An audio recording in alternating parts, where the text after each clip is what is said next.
Major Dhan Singh थापाको जयन्ती र असम गोर्खा सम्मेलनको प्रतिष्ठा दिवस पालन। हिजो लेखापानीको बिसा गाउँ स्थित नरसिंह थापा स्मृति रङ्गमञ्चमा एक दिवसीय कार्यक्रमका साथ परमवीर चक्रले सम्मानित मेजर धनसिंह थापाको जयन्ती धुमधामका साथ पालन गरिन्छ।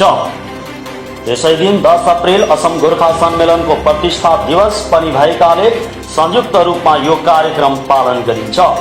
असम गोर्खा सम्मेलन मार्गेटा जिल्ला समिति 23 असम राइफल लेखापानी र परिवेश संरक्षण समिति रामपुरको संयुक्त आयोजनमा 98औं परमवीर चक्र विजेता मेजर धनसिंह थापाको जन्म जयन्ती र 58औं असम गोर्खा सम्मेलनको प्रतिष्ठा दिवस पालन गरिन्छ।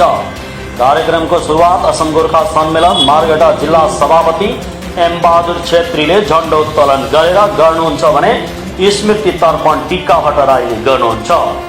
दीप प्रज्वलन 23 असम राइफल्सका मेजर विश्व दुबेले गर्नुहुन्छ भने वृक्षरोपण जिलानाथ शर्माले गर्नुहुन्छ।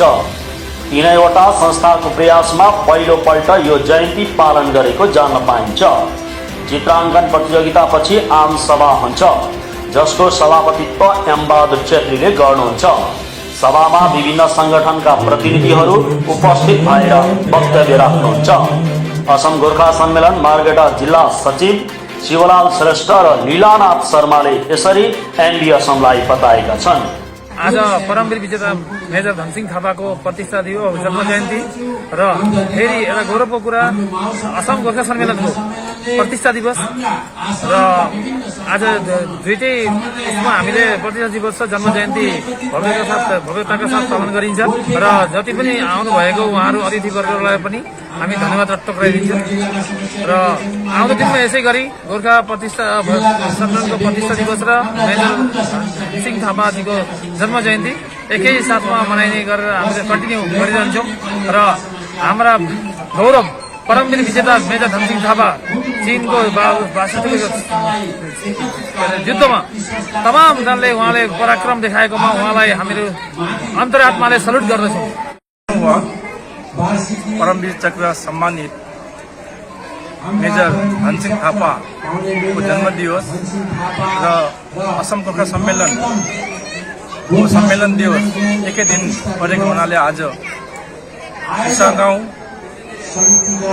रङ्गमञ्चमा हामीले दुईटै प्रोग्राम एकचोटि राखेका छौँ, जसमा हामीलाई सहयोग पुर्याउनु भएको छ 23rd असम राइफल्स र परिवेश संरक्षण समिति र यस कार्यक्रमलाई हामीले राख्नको मुख्य उद्देश्य के भन्दा